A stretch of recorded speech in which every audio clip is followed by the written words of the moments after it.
मजबूरी में किसी से उधार लेने जाएं तो वो आपकी जेब में कुछ डालने से पहले नसीहत करना अपना हक समझता है। पाकिस्तान भी 20 से ज़्यादा मरतबा IMF के दरवाजे पर जा चुका है। एक दफ़ा फिर गया है तो IMF ने कहा है कि आपके यहाँ अरबों डॉलर की करप्शन होती है, अगर उस पर ही काबू पा लें तो आपको हमारे पास आने की ज़रूरत नहीं पड़ेगी। ये राग हम सारी ज़िंदगी सुनते आए हैं कि पाकिस्तान में बहुत इकोनॉमिक पोटेंशियल है, यहाँ पर बहुत पैसा है, सिर्फ करप्शन इस मुल्क की जड़ों को खोखला कर रही है। इस मुल्क में हर माशाल्लाह करप्शन ख़त्म करने के नाम पर आया है। हमारे मौजूदा वज़ीर आज़म, हमारे मौजूदा सदर दोनों करप्शन के चार्जेस पर जेल में रह चुके हैं। साबिक़ वज़ीर आज़म इमरान खान जो इसी करप्शन को ख़त्म करने आए थे वो भी जेल में हैं। इल्ज़ाम उन पर भी करप्शन का है। अवाम कहती है हमारी अफसरशाही करप्ट है, तो अफसरशाही कहती है कि इस काम पे तो हमें सियासतदानों ने लगाया है। सियासतदान पहले किसी और तरफ इशारा करते थे, अब सिर्फ ये कह देते हैं कि अगर हम करप्ट होते तो अवाम हमें मुंतखब ही क्यों करते, और अगर अवाम ये कहते हैं कि हमने मुंतखब नहीं किया तो कहते हैं कि ये सारे अवाम भी करप्ट हैं।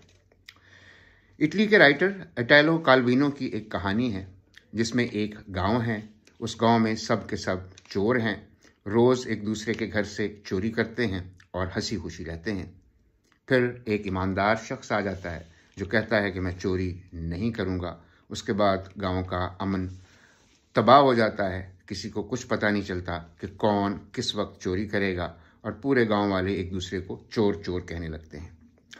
पाकिस्तान की मईशत का पहिया भी शायद करप्शन के मोबाइल आयल पर चलता है। आपने देखा होगा कि जब भी करप्शन के खिलाफ क्रैकडाउन होता है, जब सियासतदानों, सेठों और अफसरों के घरों पर छापे पड़ते हैं तो करप्शन ख़त्म नहीं होती, करप्शन का रेट बढ़ जाता है।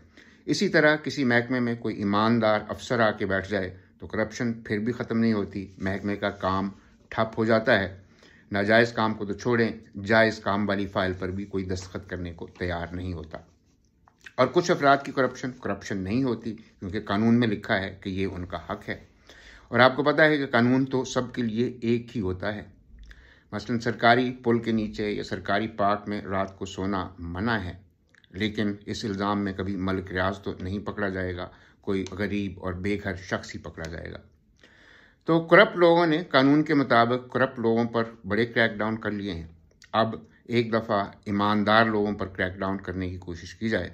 हो सकता है IMF खुश हो ना हो, शायद हमारा गांव फिर हंसी खुशी रहने लगे।